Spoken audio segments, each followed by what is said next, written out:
When we use all warm colors, creating warm reds with a warm foreground, it doesn't come off the page as well. Same with the cool colors. If we use a cool red with the background and a cool red in the foreground, even though we've got different values in there, it doesn't come off the page as well as if you used both cool in the background and warm colors in the foreground. That really helps the sphere come up off the page.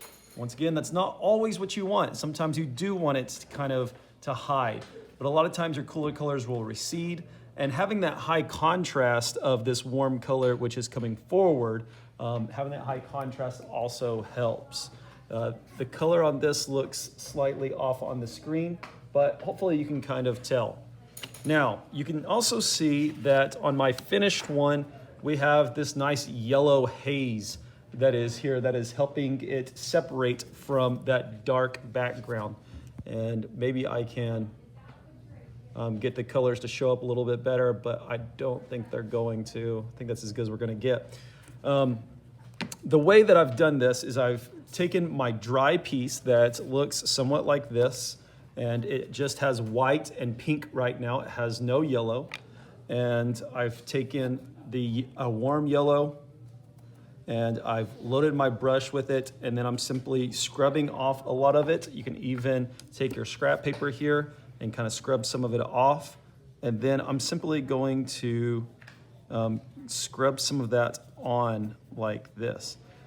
Now, it may look like it's too yellow, and if that's the case, then we simply want to add some white. That was so aggressive, and you're just so chill about it. Now I'm going to tone down my yellow by making it a little more creamy. I'm going to add quite a bit of white in there. I'm going to do the same thing. And that's probably going to wind up having a better highlight than a pure yellow, as you can see here. And it might have too much on my brush. And this is actually what I did on one of these here. This one here, I winded up putting too much yellow, as you see here.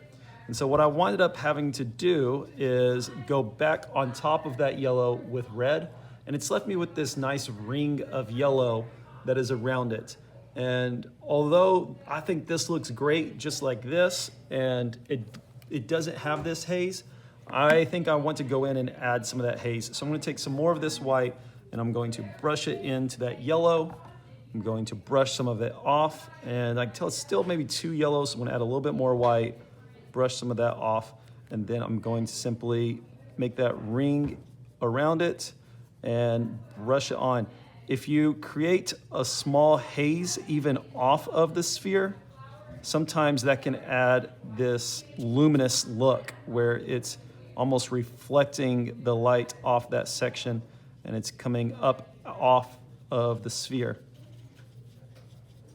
And so sometimes that looks nice. You can decide if you want to add that in or not. I'm going to add a little bit more white right here just to really make it stand out. And then I'm going to let you do the same thing where you're kind of trying to add this very light glazing technique of this yellowish white onto it. If you want to make it even more white, that's perfectly okay.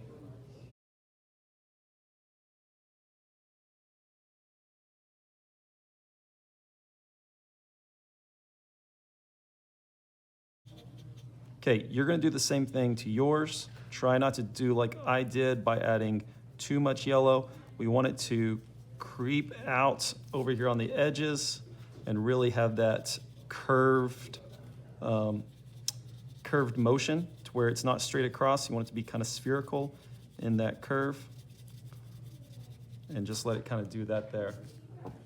Okay, if you want to bring it out, you can. If you need to get some red and go back in again, that's perfectly fine. And I might have to do the same thing. I might have to go back in with a little pink and red even again as I start to mess up.